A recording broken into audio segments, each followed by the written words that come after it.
नमस्कार दोस्तों, जय माँ भारती। मेरे इस चैनल पे आपका स्वागत है। इस चैनल पे देश के जितने भी सुपर हीरोज़ हैं, मैं उनकी कहानियाँ लाऊंगा और दिल से आपको सुनाऊंगा और चाहूँगा अगले कुछ मिनट आप मेरे साथ गुजारें और वाकई में महसूस करें कि सच्ची वीरता, सर्वोच्च बलिदान क्या होता है। तो चलिए दोस्तों, सुनते हैं। पुलवामा के पास याची गुचन नामक एक गांव है। आज इस गांव में एक खिलखिलाती हुई धूप निकली हुई थी।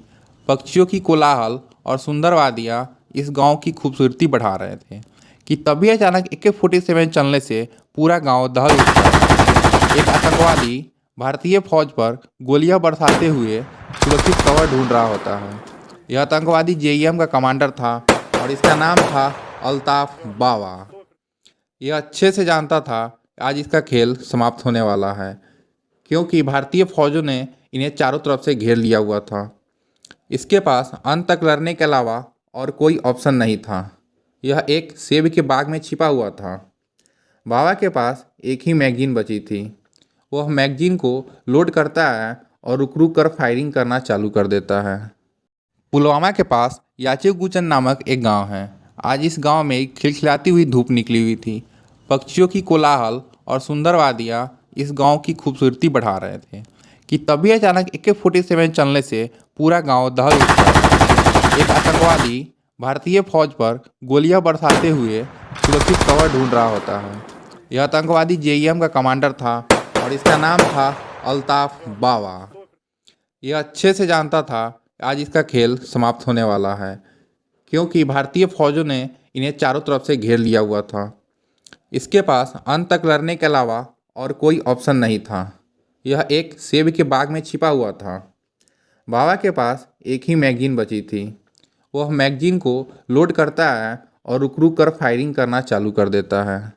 मैगजीन लोड कर फायरिंग करना चालू कर देता है और गिनने लगता है, लेकिन वह गिनने वाला एकलौता नहीं है। उससे थोड़ी ही दूरी पर इंडियन आर्मी का एक मेजर गिनने पर लगा हुआ था। AK-47 की मैगजीन में ज़्यादा से ज़्यादा 30 राउंड आता है और इस प्रकार के ऑपरेशन में महारत हासिल करने वाला ये मेजर जानता था कि अभी तक बाबा के नली से कितनी राउंड निकल चुका है। 14, 13, 12, 11। बाबा का आधी मैगजीन ख़त्म हो चुका था।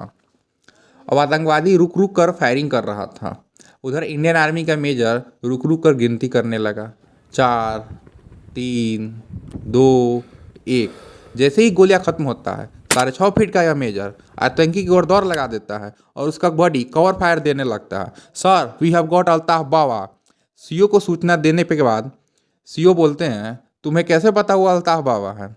तो मेजर बोलते हैं, मेजर थोड़ा मुस्कुराते हुए बोलते हैं, सर, मेरा पैर उसके राइफल पर और आंखें उसके चेहरे पे हैं। ये सुनने के बाद 44 RR का ऑफिसर और कुछ पूछना जरूरी नहीं समझता, क्योंकि वह जानता था ये वह बाहुबली है जिसके नाम आज से ही आतंकी कांपने लगता है। 6.5 फीट का यह भारत माता का शेर का नाम है मेजर मुकुंद वरदराजन।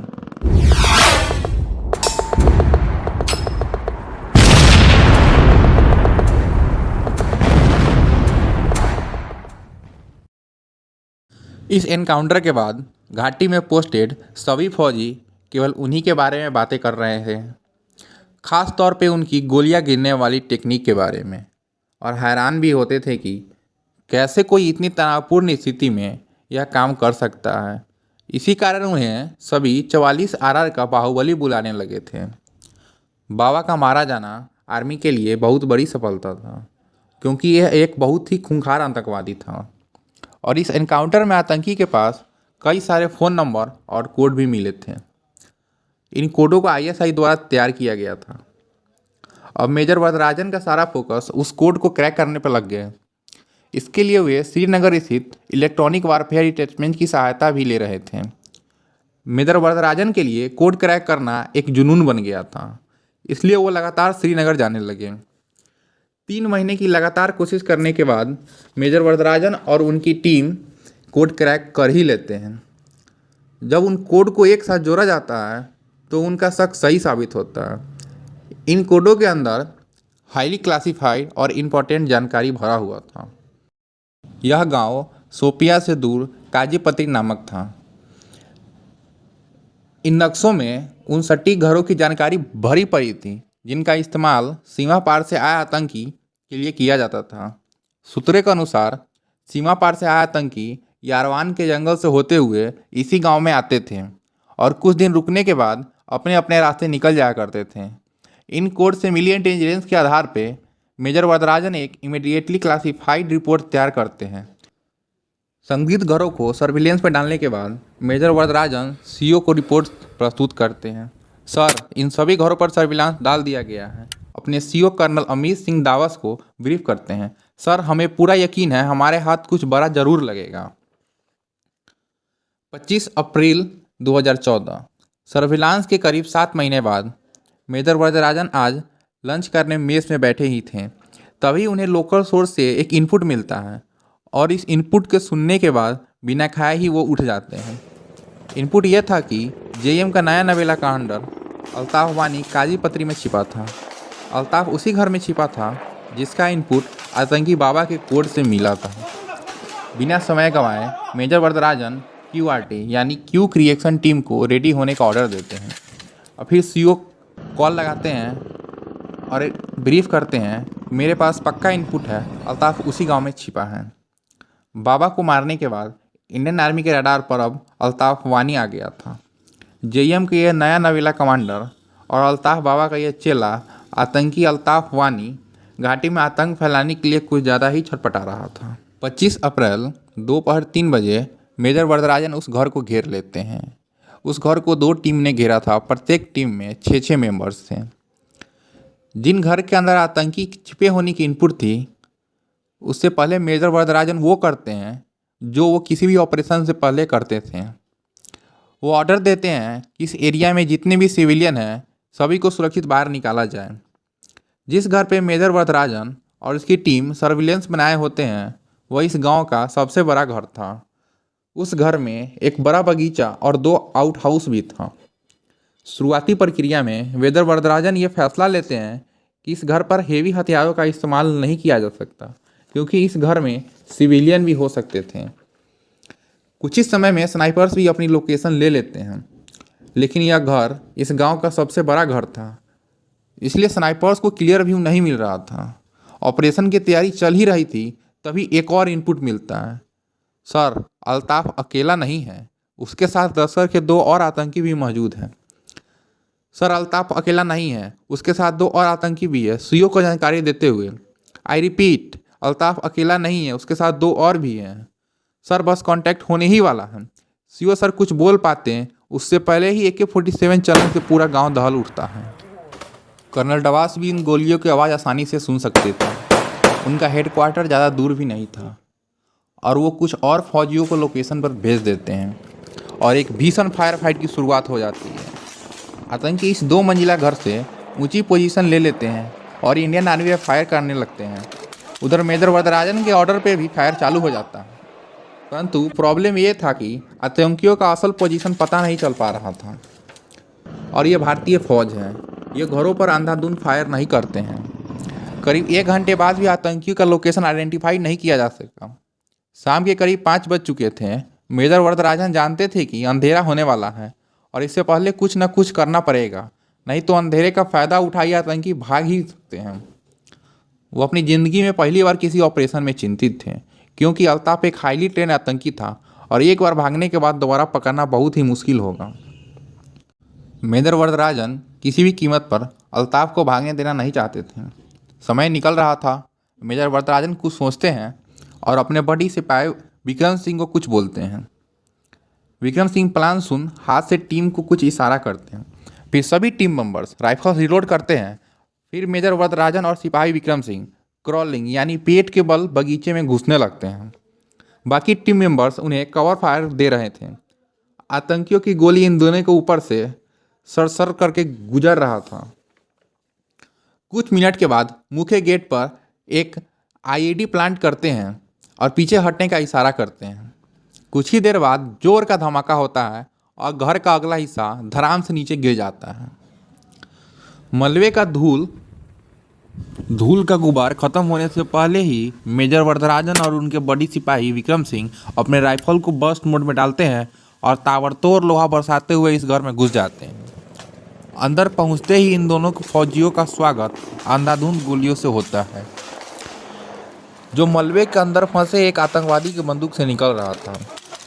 इनमें से एक गोली मेजर वरदराजन के कलाई को छूकर निकलती है। मेजर वरदराजन खुद को बचाते हुए उस आतंकी पे कई राउंड बरसा देते हैं। उनकी एक भी गोली निशाना नहीं चुकता और वो आतंकवादी किसी आटे के बोरे की तरह गिर जाता है। 3 में से एक आतंकवादी मारा जा चुका था।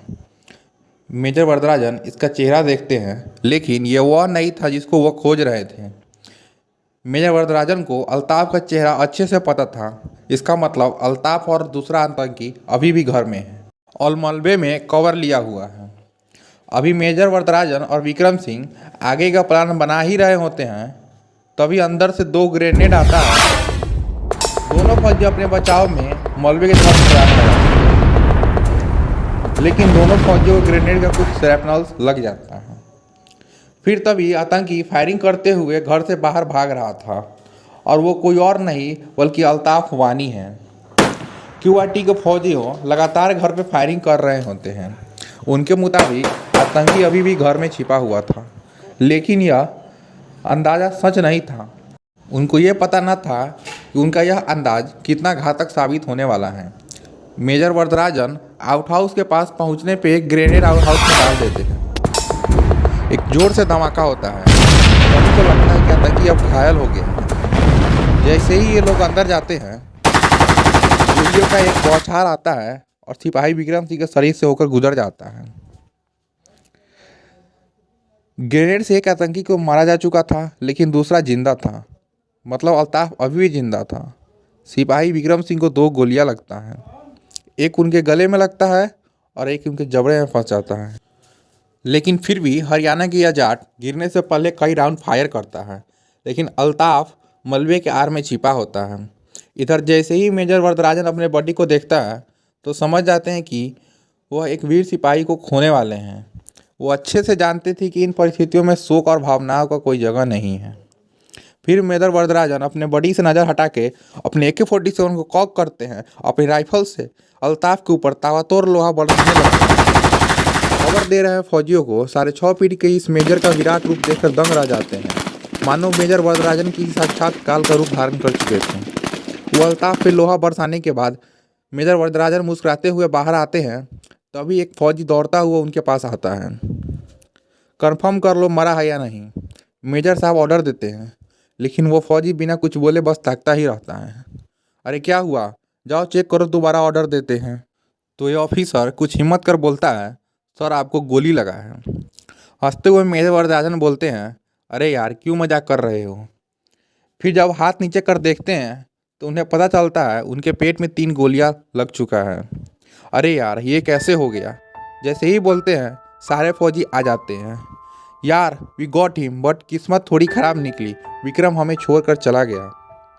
मेजर साहब को बाहर निकालते हुए सभी साथी फौजी को विश्वास नहीं हो रहा था कि इतना खून निकल जाने के बाद बात करना तो छोड़ो, होश में कोई कैसे रह सकता है। एक एम्बुलेंस मेजर वरदराजन को श्रीनगर स्थित 92 बेस हॉस्पिटल ले जाने के लिए निकल जाता है और उधर कर्नल डबास रास्ते में पड़ने वाले सिविल अस्पताल फ़ोन करके मेजर वरदराजन के बारे में जानकारी देते हैं, क्योंकि बीच रास्ते में भी उपचार देने की ज़रूरत पड़ सकती है। दुर्भाग्यवश काजीपत्री से थोड़ी ही दूरी बाद 44 RR का यह बाहुबली देशभक्त भारत माता का सच्चा सिपाही जीवन का साथ छोड़ वीर गति का हाथ थाम लेता है। 2015 में गणतंत्र दिवस के दिन मेजर वरदराजन को मरणोपरांत अशोक चक्र और सिपाही विक्रम सिंह को मरणोपरांत शौर्य चक्र से सम्मानित किया जाता है। मेजर वरदराजन का मेडल स्वीकार करने उनकी पत्नी इंदु वरदराजन और उनकी 4 साल की बेटी और उनके माता पिता दिल्ली आते हैं।